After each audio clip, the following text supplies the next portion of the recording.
고요한 침묵을 가르며 터져나온 함성은 한순간 경기장을 집어삼켰습니다. 손흥민의 발끝에서 떠난 단 한 번의 프리킥이 만들어낸 궤적은 불가능에 가까운 곡선을 그리며 그대로 골망을 흔들었습니다. 기대 득점값이 불과 0.06에 불과한 100번 중 겨우 6번 성공할까 말까 한 슈팅을 그대로 골로 연결시킨 장면이었습니다. 이 장면을 지켜보며 저는 다시 한번 숫자와 확률이 결코 손흥민의 클래스를 정의할 수 없다는 사실을 절감했습니다. 결국 축구는 통계로 설명되지 않는 본능과 영감의 스포츠이며 손흥민은 그 본능의 화신이라는 생각이 들었습니다. 경기 시작부터 손흥민은 자신이 왜 특별한 선수인지 증명했습니다. 킥오프 이후 1분 만에 요리스의 긴 패스에 반응하며 34km를 넘나드는 속도로 뒷공간을 파고든 장면은 단순한 질주가 아니었습니다. 공을 완벽히 잡지는 못했지만 그 순간 저는 손흥민의 몸이 이미 최상의 리듬에 들어와 있다는 것을 느낄 수 있었습니다. 상대 수비가 당황하며 라인을 끌어내릴 수밖에 없었고 이것만으로도 경기는 손흥민 중심으로 흘러가기 시작했습니다. 이후 손흥민의 플레이는 곧바로 동료들을 깨웠습니다. 수비 2명이 달라붙는 압박 속에서도 그는 감각적인 원터치 패스로 활로를 열었고 다시 박스 안으로 침투해 슈팅까지 시도했습니다. 이 일련의 움직임은 단순히 개인 능력이 아니라 공격 전개의 흐름을 설계하는 지휘자의 면모였습니다. 결과적으로 상대의 파울을 유도하며 얻어낸 프리킥. 그리고 그 프리킥을 직접 꽂아 넣는 장면에서 저는 전율을 느꼈습니다. 손흥민이 왜 수년간 월드클래스라 불려왔는지를 설명하는데 그 어떤 말보다 강력한 증거였습니다. 특히 이 골 장면에서 주목할 점은 단순한 득점이 아니라 상대 골키퍼조차 완전히 속수무책으로 만들었다는 사실입니다. 키퍼가 몸을 날렸지만 손흥민의 슈팅은 반응 속도를 초월한 궤적으로 빨려 들어갔습니다. 저는 그 순간 이건 골키퍼를 탓할 수 없는 완벽한 골이라는 생각이 들었습니다. 동시에 이런 장면을 매 경기마다 기대할 수 있다는 사실이 레스 팬들에게 얼마나 큰 설렘을 줄지 떠올리며 제 가슴도 벅차올랐습니다. 하지만 손흥민의 쇼는 여기서 끝이 아니었습니다. 오히려 이제부터가 진짜 시작이었습니다. 전반 12분, 요리스의 치명적인 실수로 동점골을 허용하자 팀 분위기가 흔들릴 뻔했습니다. 그러나 손흥민은 이 위기를 외면하지 않았습니다. 단순히 최전방에서 골만 노리는 공격수가 아니라 중원까지 내려와 동료들을 이끌며 직접 경기를 조율했습니다. 저는 이 장면에서 손흥민이 단순한 스트라이커가 아니라 팀 전체의 리더이자 전술의 중심축이라는 사실을 확인했습니다. 그의 클래스는 전반 14분 또 한 번 드러났습니다. 2명의 수비가 거칠게 달라붙었지만 손흥민은 특유의 볼키핑과 무게중심 이동으로 가볍게 따돌렸습니다. 이 장면을 보며 저는 역시 손흥민은 상대가 몇 명 달라붙든 공을 잃지 않는다라는 확신을 다시 한번 하게 되었습니다. 그의 존재 하나가 공격진 전체를 살아나게 만들었고 그 증거가 바로 네이선 오르다즈와의 연계 장면이었습니다. 박스 안에서 결정적인 찬스를 잡은 오르다즈가 지체 없이 손흥민에게 공을 내준 순간 저는 이 팀이 이제 손흥민 중심으로 돌아가고 있음을 깨달았습니다. 슈팅은 골키퍼에게 막혔지만 그 장면의 의미는 득점보다 더 컸습니다. 토트넘에서 동료들의 욕심 속에 고립되던 과거와 달리 FC에서는 모두가 손흥민을 해결사로 인정하며 협력하고 있다는 것이었습니다. 이 차이는 단순한 기록의 변화가 아니라 손흥민의 축구 인생에서 새로운 전환점을 의미한다고 생각합니다. 이후에도 손흥민은 상대의 집요한 압박을 오히려 기회로 바꾸었습니다.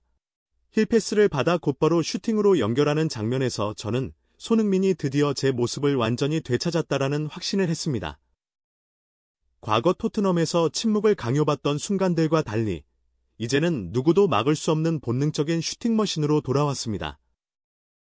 팬들이 환호한 것은 단지 한 골 때문이 아니라 손흥민 본연의 플레이가 살아났다는 사실 때문이라고 저는 생각합니다. 결국 오늘의 경기는 단순한 데뷔골 이상의 의미를 가졌습니다. 손흥민이 멜스에 가져온 파급력, 팀을 단숨에 바꾸는 영향력, 그리고 동료들의 신뢰를 이끌어내는 리더십까지. 이 모든 것이 종합되어 하나의 메시지를 남겼습니다. 손흥민은 여전히 세계 최고 수준의 선수이며 이제는 새로운 무대에서 자신의 전성기를 다시 쓰고 있다는 사실입니다. 제 개인적인 소감을 덧붙이고 싶습니다. 오늘 손흥민의 데뷔골은 단순히 MLS의 한 장면이 아니라 한국 축구 역사에도 길이 남을 순간이라고 생각합니다. 그의 클래스는 유럽을 떠나도 결코 퇴색하지 않았으며 오히려 더 강력하게 빛나고 있습니다. 앞으로 이어질 시즌에서 손흥민이 MLS 전체를 어떻게 지배해 나갈지 기대와 설렘을 감출 수 없습니다. 그리고 이 장면에서 다시 한번 손흥민의 발끝에서 모든 것이 시작되었습니다. 측면으로 넓게 벌려준 패스가 컷백으로 돌아오자 손흥민은 지체 없이 곧바로 슈팅을 시도했습니다. 완벽한 득점이라 여겨진 순간 주심의 휘슬이 경기장을 울렸습니다. 비디오 판독 끝에 판정은 오프사이드로 번복되었고 패스를 내준 홀링스헤드의 발이 수비수보다 앞서 있었던 것이 원인이었습니다. 3명의 수비수 사이 좁은 틈을 꿰뚫으며 만들어낸 장면이었기에 그 아쉬움은 더욱 클 수밖에 없었습니다. 손흥민의 플레이가 더욱 위력적인 이유는 바로 예측할 수 없다는 점에 있습니다. 역습 상황에서 손흥민은 자신에게 들어오는 공을 건드리지 않고 흘려보내며 동료와의 연계를 이어갔습니다. 부안가와의 2대1 패스 후 박스로 침투하던 순간 3명의 수비수가 동시에 몰려드는 상황에서도 손흥민은 슈팅 대신 뒤달아오던 부안가에게 패스를 내주는 선택을 했습니다.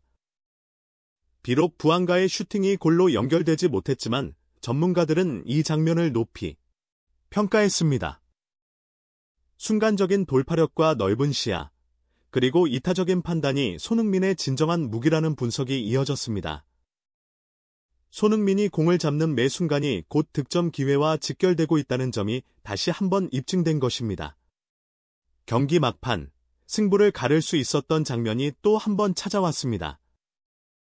상대 수비의 클리어링 미스가 곧장 손흥민에게 향했고 그는 곧장 전진을 시작했습니다. 4명의 수비가 몰려들었지만 손흥민의 발끝을 막지 못했고 결국 박스 안에서 수비를 따돌리고 돌아서는 순간 등 뒤에서의 반칙에 쓰러지고 말았습니다. 모두가 페널티킥을 확신했지만 주심은 휘슬을 불지 않았습니다. 앞서 오프사이드로 골이 취소된 데 이어 사실상 결정적인 장면마저 빼앗긴 것이었습니다. 경기는 결국 1대1 무승부로 끝났지만 이날의 진정한 주인공은 단연 손흥민이었습니다. 경기 최다 기회 창출, 양팀 최고 평점인 8.8점을 기록하며 경기장을 지배한 선수가 누구였는지를 분명히 보여주었습니다. 그러나 진짜 이야기는 휘슬 이후에 시작되었습니다. 판정에 격분한 동료 부안가가 심판에게 거칠게 항의하려던 순간 그를 제지하고 진정시킨 이는 바로 손흥민이었습니다. 가장 억울해야 할 당사자가 오히려 동료를 다독이며 상황을 정리한 것입니다. 미국 언론은 이를 두고 진정한 리더십의 탄생이라 평가했습니다. 심판이 손흥민의 득점은 빼앗을 수 있었지만 경기장을 지배한 그의 실력과 팀을 먼저 생각하는 품격만큼은 결코 지울 수 없었다는 분석이 이어졌습니다. 새로운 무대에서 완벽한 축구 선수의 모습을 보여주고 있는 손흥민, 그의 다음 경기가 더욱 기대되는 이유입니다. 오늘 영상은 여기까지입니다. 끝까지 시청해주셔서 감사합니다. 저희는 앞으로도 손흥민 선수와 관련된 소식을 가장 빠르고 정확하게 전해드리겠습니다. 구독과 좋아요 잊지 마시고 다음 영상에서 다시 찾아뵙겠습니다.